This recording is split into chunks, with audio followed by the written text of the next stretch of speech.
Decorating Pages is a podcast dedicated to taking you behind the scenes of the designs of your favorite TV shows and films. Each episode, I'll be sharing design stories from some of Hollywood's most famous sets, interviews from set decorators, production designers, directors, and actors about creating the look of TV and film, about their design inspirations, and stories that take sets from page to screen.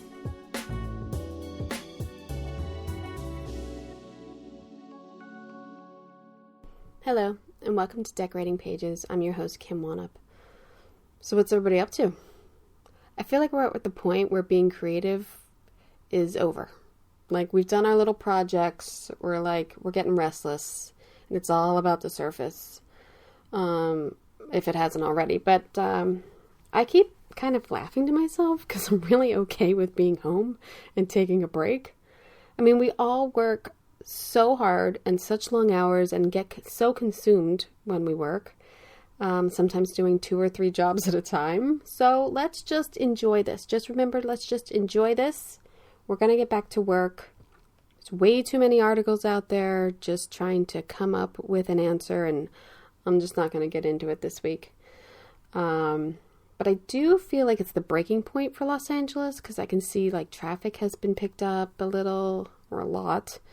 And my glorious little walks through the Grove, where we were the only ones there, now it's starting to fill up with people, which is weird. So I thought I'd give out some suggestions of how to pass the time a little bit. If you haven't already, it's a great time to update your website and resume. I know I haven't yet, so I'm not really keeping up with my own advice here, but I'm going to get to it. It's on the list. Going through your photos and deleting them, that takes a chunk of time, and it's a nice little like down memory lane type thing. Doing a deep dive for some good research books. One thing I do whenever I'm on hiatus is I try to connect with people I haven't talked to in a while, and it turns out basically to be the only time of year I talk to them is when I'm on hiatus, just to catch up with people that I'm not working with in a while or haven't synced up with. So it's always nice people just to send out a little email or a little text. Hi, how you doing? Checking in on people. I'm also secretly planning like a dream getaway. Just really sitting down, like looking at hotels, like where would we really stay? Like that would be awesome. Just a little dreaming, escaping. And I'm also trying to like educate myself, you know? I signed up for Masterclass, which I started to look into it, and I was like, well, there's about 34 classes here that I'd really like to take, so why not? Plus, the membership lasts for a year, and if you buy one, you get another one free, so you can, like, gift that, or just save it. I don't know if you could save it and then try to get 2 years out of it. That might be a good tip. Shit, I should have done that. So far, I've done that chick who invented the Spanx brand. She was really interesting. Robin Roberts. She had an interesting about public speaking and interviewing. And then Bob Woodward. He was good. That was more of like kind of research for the show that I'm supposedly going back to. So that was good. And I'm just finishing up the David Sedaris class. I love him. I love him. I love that weird little voice and his tragically funny stories about his life. So there's a couple things I hope if you haven't thought of, I'm sure you have, but to help you out. Besides that, what's one up watching? This week I did the 2nd season of Dead to Me. Again, looks beautiful. I wasn't really into it. I think it's gotten a pretty simple story going on. The plot's pretty basic. I don't know. It's fine. I watched the HBO original Bad Education with Hugh Jackman, and wow, what a story there of corruption in the school system. It's like crazy that it's based on a true story. Allison Janney is super, and the sets are early 2000s, I believe. There's some really great details in the principal's office with the set dressing by Michael Nallon. I watched the Netflix documentary on Michelle Obama called Becoming, which follows her through her book tour and shows some of like retrospective of her growing up and experience being first lady. It was good. It made me cry. It also made me wonder what a documentary about our current first lady would be like.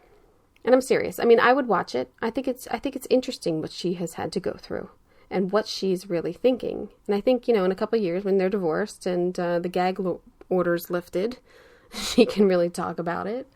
Although she probably won't. She probably will have that like Katie Holmes agreement where she can never talk about anything, but probably get a big payday. But I'd watch that. I'm obsessing over the ESPN 30 for 30 docuseries, The Last Dance. I did 7 episodes in like 2 days. If you like basketball or even just interested in the process of how Michael Jordan got started and maintained his greatness, or how that team all came together, it's so good. I mean, I waited till it was all done so I can binge it, and I've been dying to start it, but I think it's 10 episodes. I loved NBA in the early 90s. I played basketball when I was young. I'm lucky that my dad took me to see the Sixers play the Bulls, so I got to see Jordan. I'm just fascinated with all this. And Jordan is very candid, and I never knew he was like a dick. He's kind of a jerk. But I guess, hey, he's the greatest. It comes with the territory, I think. But I never knew that.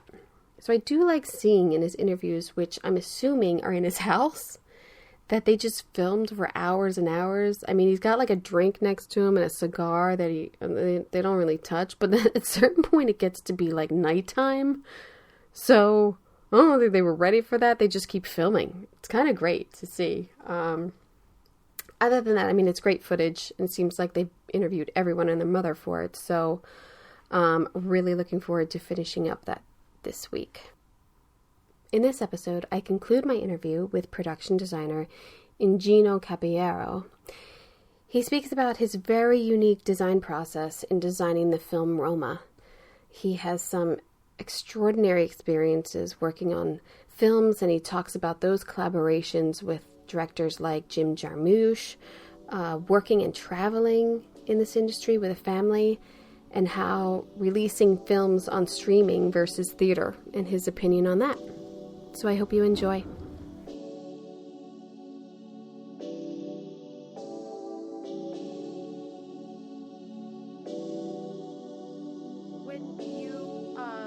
When you just said emotions, I just thought of Roma and how emotional that film is. And I saw it, and I couldn't rewatch it this week before I spoke to you because it's too hard to watch now that I have kids. I can't watch that scene again. And it's stunning. And I was wondering, did you know that it right away that it was going to be black and white? And when working with the DP on that, on building all of these values to convey these emotions, I mean, was that difficult to? I mean, and it's period, and you had to do period on top of it. No, and it's period, and we shot it with a camera that shows, it has a huge depth of field. So it's not that you see just the first block. You see the first and the second and the third block. When we were in exteriors, it was a nightmare. But no, it was a very, very interesting process. It was a very different process from the beginning. First of all, the black and white thing was since the first conversation. Mm-hmm. Alfonso called me. I was actually finishing a show that I did for the Cirque du Soleil, that I designed for the Cirque du Soleil. Mm-hmm. I was in Montreal, and he called me and he said,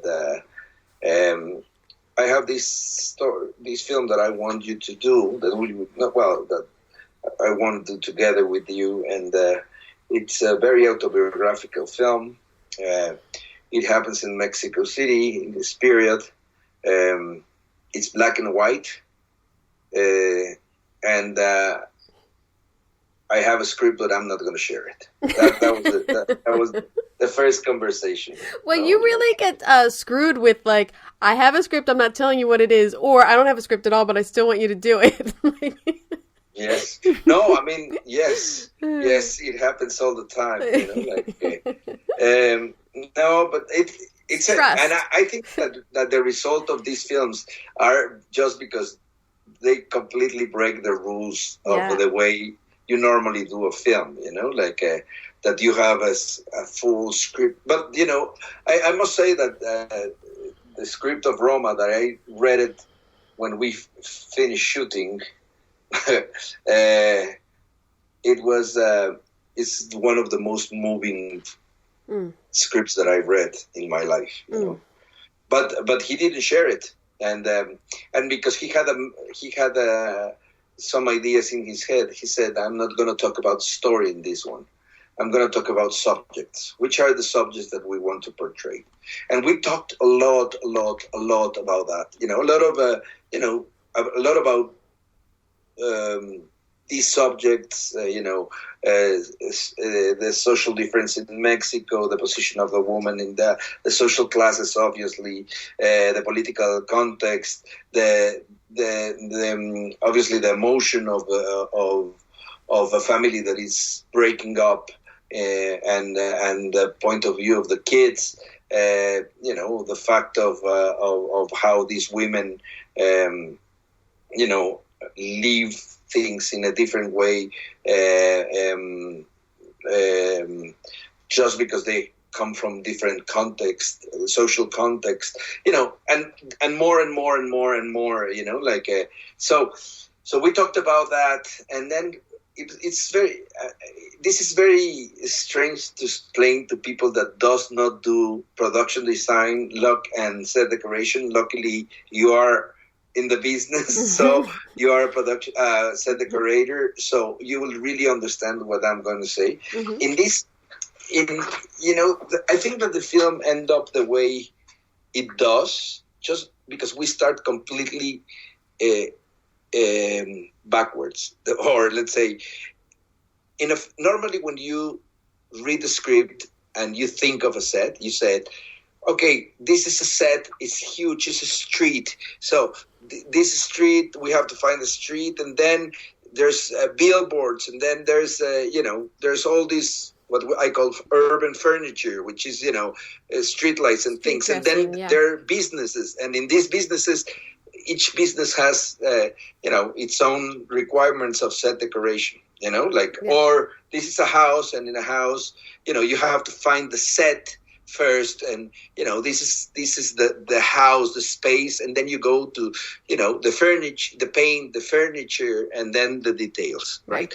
But normally it's hard sometimes to get into the detail, just because time is coming, so you end up the process a little earlier than what it should. Even if you're a pro and you're trying to do it, it's just like never enough time. Sometimes never enough. There's never enough time or never enough concentration. But in here, we end up doing it completely in a reverse form. We started with the details.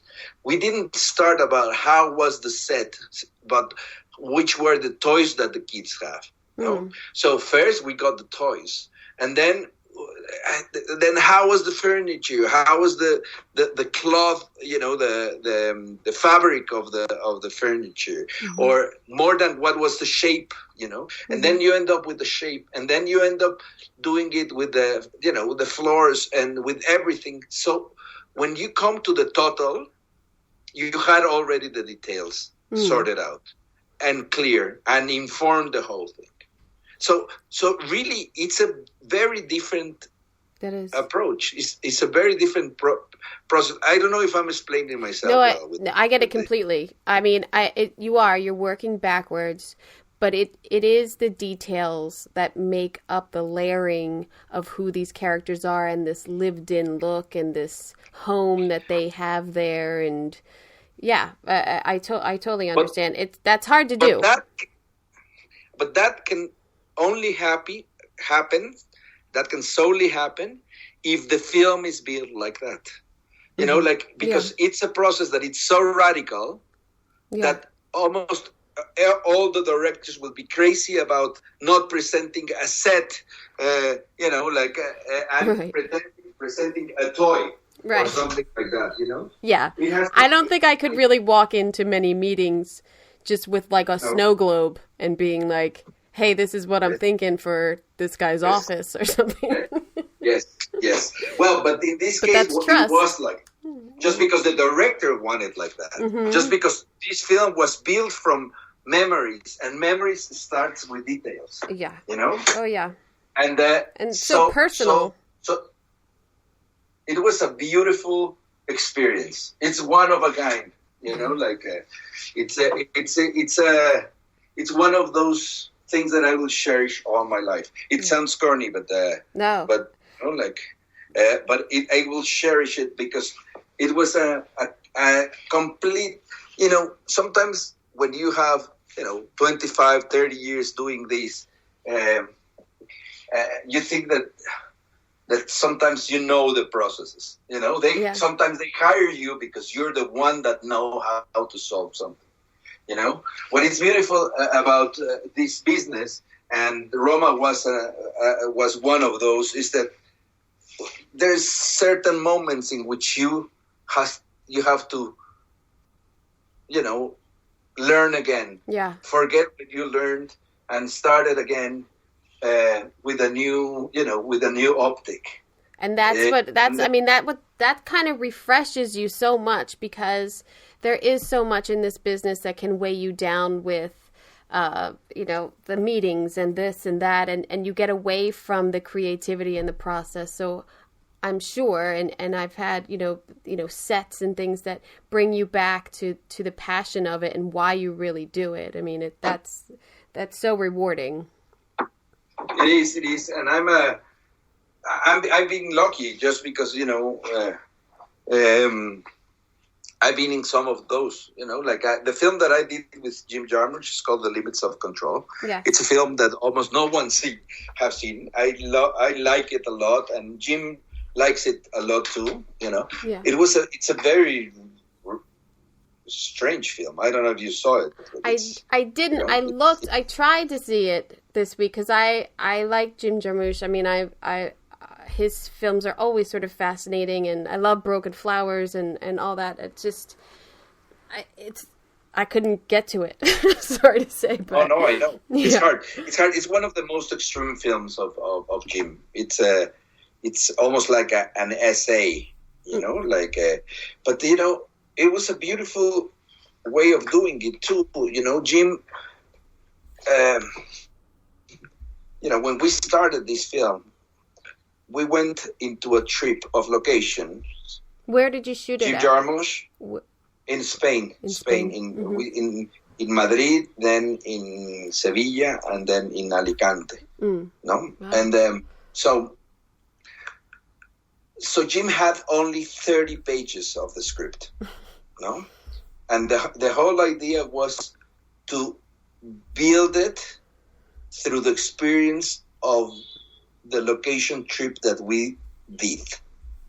Okay, so he had certain connections, and it's you know, a multicasting like his films. You know, like it. You know, it was John Hurt and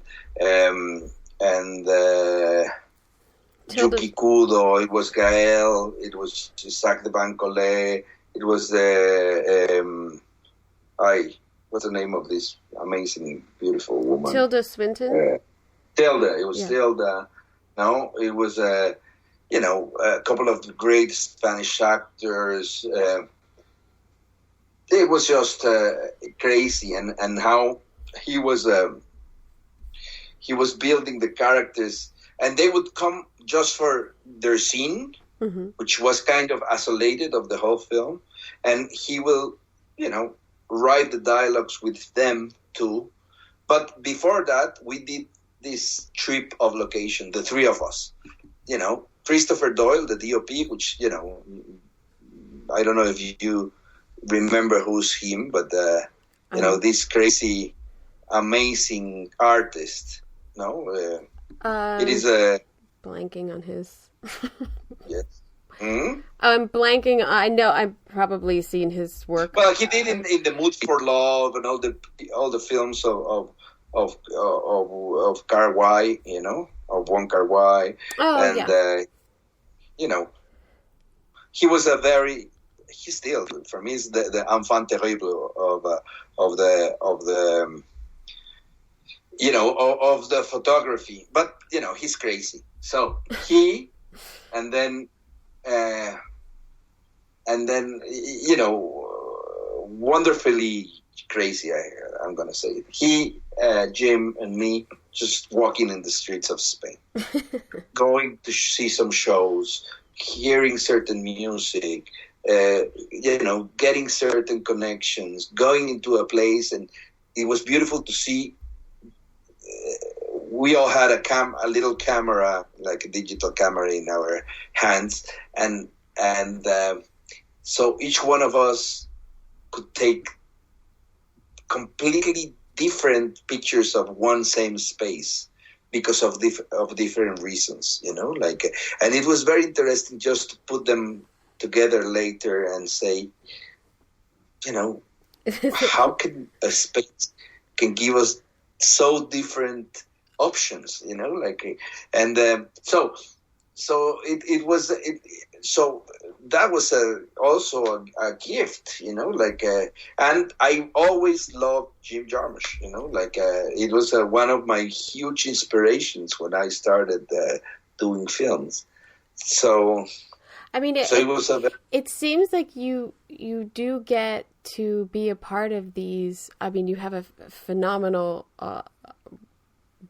amount of work, but also these experiences that you're getting out of making them, and just like that, sharing that story of how three people can have a different look. I mean, I'm sure he's looking at the lighting and you're looking at the textures, and the director's looking at like how the scene will come out, and I mean, how you all look at it very differently, but the collaboration is there to make it come together. You seem to keep having these experiences, which is such a phenomenal thing. I mean, I think that's what we're all sort of looking for, is to get fulfillment of how we're doing all this. It's really great to hear. I mean, I don't know how it works with everyone, just because, everyone in this business have a complete different approach to creation. And because, in my time, there were very few schools of production design. We all come from completely different backgrounds and context. And I remember in the panel of the ADG for the Oscars last year, or the BAFTAs, we were all nominated. We were 5 films, 10 people, right? And all of us come from a complete different context. The set decorators and the production designers. We, one did architecture, the other one come from industrial design, the other one was basically the coffee boy on the sets. Me, that was coming from the history of art. Another one was coming, from an art school, and completely different. So the stories are very different, and the approach are very different, very unique, and that's what I really love about production design. Is something that there's not one theory. It's not like you go to one school and they teach it to do it in a certain way, it is completely more open things. And me, I think that I can talk about these experiences first of all because I'm not American. I come from a more guerrilla world in that sense, so it was not easy to get into the industry. To tell you the truth, it was you really sought it out. I mean, you had to go and do it and seek it and give yes. Probably sacrifice a lot of because nobody, I don't know if anybody's parents wants them to go to film school, but I mean, if they're or pursue films because it's such a crapshoot if you're going to make it or not. But yeah. Then the thing is that so it was not easy for me, and I didn't learn in an industrial world. Let's say that's so the only way I know how to do it is more this way. I've learned the tools, the organization that it's great, the studio system is good in that sense too. But then the other thing that marked me is that I got my Oscar from a film that it was not part of the studio system too. So that was an interesting thing. That was my first. It was not my first award, but it was my first coming to this world. I was a tourist completely in my first trip to the Oscars. I didn't knew anyone or any. It was just like I'm here, and it was all the experience was like that. It was completely different the way I felt in this one with Roma, right? Like it was a completely different experience. Mm-hmm. But then the other thing that was interesting is that I noticed I had this intuition. Well, I noticed very clearly that after the Oscar, all the films that were offered by the industry, mm-hmm. let's say by Hollywood, mm-hmm. were all the same. Mm. It was with certain fantasy or the Marvel, or the Marvel world, which I don't have, I don't have anything against that, but it was very clear. That's it. There's just these huge, huge blockbusters, and then these little tiny films now. And then the middle films are very far and few between here. And hardly anything is really shot in Los Angeles at this point anyway. I think that's going to change with this pandemic. I think. Yes, people not want to travel a lot. But they will have to have more confined, let's say, more protected spaces. Yes. But this, I agree that. I'm a fan of the Marvel films just for the creativity of it. I'm not into it, but there's so many of them in the last 5 years. They've just dominated the big budget films, and that's kind of all there is in a weird way. It's weird, very weird in the last, 20 years, how filming has changed. So when I noticed that they were offering me that thing, so I said, that's not the type of films I want to do. So even it was almost like a chant of a siren. Siren, you say, no, the chant of a siren. Mm-hmm, mm-hmm. It was very seductive, going to do, these films, big budget films in Hollywood, big things, which probably will lead me to some other things. I'm not against that, but I felt that was not what I wanted to do. And so I moved out from that. And I think I lost some years of certain, let's say, economic retribution or whatever, at the end, I came to do, after the Oscar, which was, the first the first Oscar for a Mexican in the modern, times, let's say, so it was a huge deal in Mexico, that thing. So I really wanted to make a Mexican film after the Oscar. So I got the perfect film for that. It was produced by the three amigos, by the, Alfonso, Alejandro, and Guillermo. It's called Rudo y Cursi. It had Gael Garcia and Diego Luna on it. Uh-huh. It was a fun film to make, so, and it was good because I came to Mexico. I did this film. It was a statement for me. But obviously, when you're saying no to the projects they're offering you, they stop offering it to you, So I needed to go back to Europe to pursue a career that was different. And luckily, I've done, I've done the big films in Europe. I found myself a niche very, very interesting. The film The Impossible must have been a huge undertaking to try to. It was huge. It was very interesting, but it was done. And I think the success of that film is because it was done in a very different way, the way the studio would force you to do it, because this was not really a studio. There was a bunch of producers, European, one studio which is Telecinco, that they've been supporting directors in a very interesting way. They produced Pan's Labyrinth, they produced The Orphanage. So they really bet to some on directors, on creators. So they let us do it our way, and the way was that we thought for how to make this film for an entire year. We were just hired a group of 5-6 people, the director, the AD, the visual effects supervisor, the physical effects, the special effects guy, me, a couple of eventual concept artists, and that's it, and we were just and the DOP, did you shoot that on the same beach?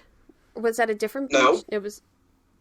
No, we shoot in a water tank, and we scale 1 to 3, and then scale 1 to 1. Yeah. We really, it's a huge combination of techniques, Yeah. And then we went to Thailand to shoot in a place, we went to look for locations that were devastated, but obviously this was 5 years after when we shot it. It was 5 years after the tsunami, and the tsunami, and the government, the Thai government that leaves, their major income is from tourism. They don't want, and tourists doesn't want to see ruins, so they basically, revamp the whole area. So you barely can find a ruin or nothing like that. So we end up building a lot, huge sets, like really, really huge physical sets, with ponds, control ponds of water, and all the destruction. We made it from scratch. It was a very interesting. It was very interesting thing. There are some pictures also of the processes, and are great. And then with the same director, I did A Monster Calls, which is a film that I love. Yes. I really, really love. It's a really beautiful, just fun film, and it's quite different from The Impossible, but yes, but it's closer to Pan's Labyrinth in a certain way. The fantasy, the fantasy, the possibility of escaping from your world through the art or through the imagination, all those kind of things. But it's a very harsh context too, it's a more realistic one. It's obviously we built those sets in Spain, and we shot in Manchester, and it was quite it was also a challenging process for me in every sense, just because the film itself has a lot of challenge, but I had my twins.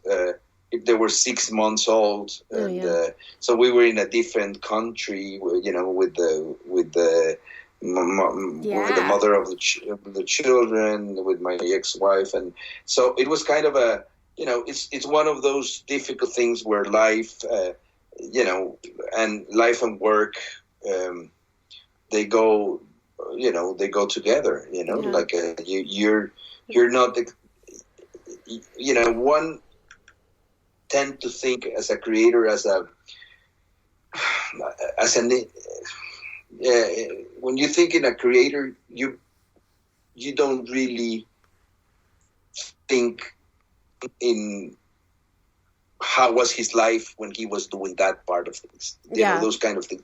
You think of that as an independent, like if it was an independent entity, And I really love, and I really start to look at, from the people that I admire, it's also the context on, how this personal thing led to this decision that end up changing the history of cinema, or changing the proposal of certain artists, or changing the style of no. So you go deeper in also what it's around, what is the context in terms of of the place where they lived, and where would they come from, how old, how what was his family, or friends, or social and cultural context, or the economic the whole backstory that you're trying to figure out yourself before you're trying to convey it on the screen. No, but the strange is not just about the work you're doing. It's also from the people that you admire. What I'm trying to say is that it's just that this thing that I'm trying to communicate is that for me, the work of an artist, or the work of a creator in every sense, it's linked on who he is and what is his context. And that's for me an important thing right now. It's not just the story that you're making. It's great. And because that way also, you can analyze your characters. When you're making a film, then you can analyze them in the same way. But in order to create a character, or in order to do a film, you see and watch 300 films, and you watch and analyze 300 characters, just because for me, a very important part of my inspiration, it's to watch films, and to keep watching films, and to keep reading, and to keep hearing music, and to keep eating good food with the inspiration comes from everywhere. I mean, it's funny. It's funny how sometimes you're inspired by the most minimal things, or catching something, like rewatching films that you haven't seen in so long, and you rewatch it with a completely different eye, because I mean, I know I watched Pan's Labyrinth before, but that was, years ago, and watching it now as a parent and seeing that little girl, and it just affects you differently. And I'm sure too, you would agree, like as you get older and you start to, live your life, you start to pick projects differently, of either how they're going to affect you, or whether it's affecting, like, I have to do this because, I need the job, or I have to do this because it's going to fill my soul. I mean, there's differences of why you start picking projects the more you're in this business, I feel, at least. Yeah, you're right. I mean, if you have the chance, I don't know what's going to happen right now, if in terms of the amount of work, and the way we will keep doing our work. I feel that I've been lucky up to now, and I think I hope it continues like that. But I'm expecting a change, and not a change for bad or anything. It's just that after this, things won't be. They won't be back to normality. We have to create another normality, I think. Yeah, I think so. And I hope, it's not going to be forever. I think it's just till, we get the vaccine or whatever, we get a control over it. And then, and I would hope that in some way, fantastic stories are being written right now while people have the time. Or, people, the ideas and the creativity, it doesn't just stop for all of us. I mean, as you were saying, you just keep working a little bit. I'm still doing research for the show I'm on. It doesn't stop. So I hope that this little pause in all of our lives, produces something, maybe like a great, production of more film and television that's inspiring. I really hope that that's what comes out of it. Yeah, hopefully that's that. Hopefully it's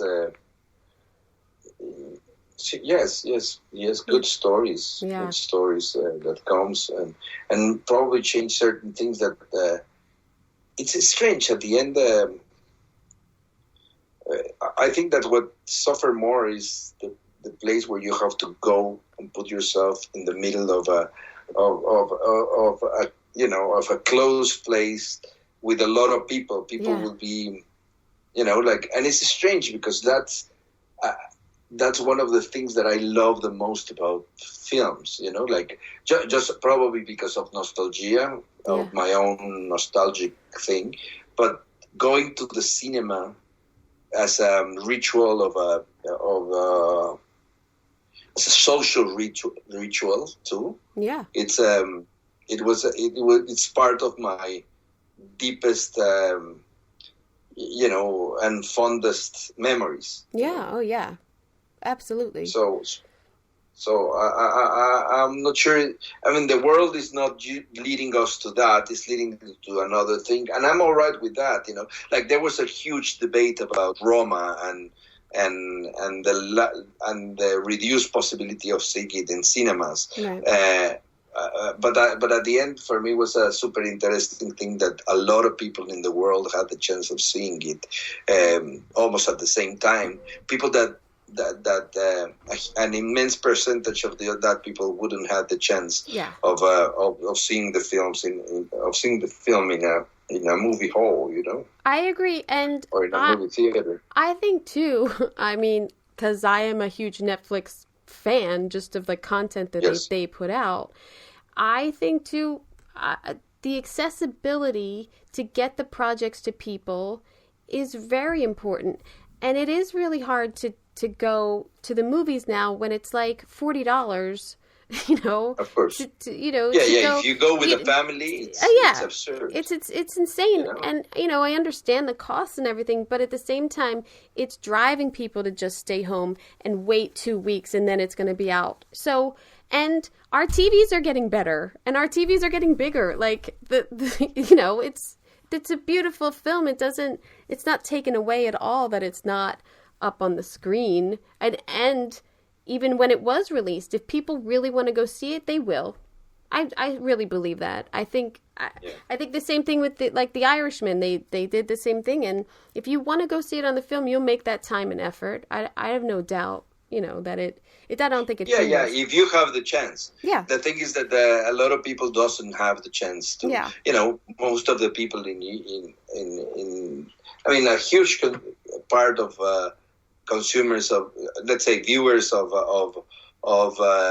Roma are not even in a place where they have a movie cinema, right? A movie theater. Like it is like that. Like yes, you can go and see it if you live in LA or if you live in New York or you live in Mexico City. But the 90%, the 99% of the people or let's say, in certain countries of Latin America doesn't have the chance to go to a movie cinema, a movie theater, just because there's not, or if it is, it's expensive, or they don't put this sort of better films. They just put the blockbusters. They're putting Marvel in there. They put Marvel in there. Yeah. That's the thing. Oh yeah. All right. So I've taken up an hour and a half. I'm so sorry, but you are so interesting and you are so eloquent in the way you've described your filmmaking. I'm just in awe of you and your work. So thank you so much. No, thank you. Let me just say goodbye with the camera. Just want to see you. Yeah, if you're available to see. I'm right here. I just saw that video of somebody having a conference, like a Zoom conference, and took the phone to the bathroom. Yeah. You saw that one? It's hilarious. I have to hide in my bedroom so that the twins don't find me. Because once they find me, you know what I mean?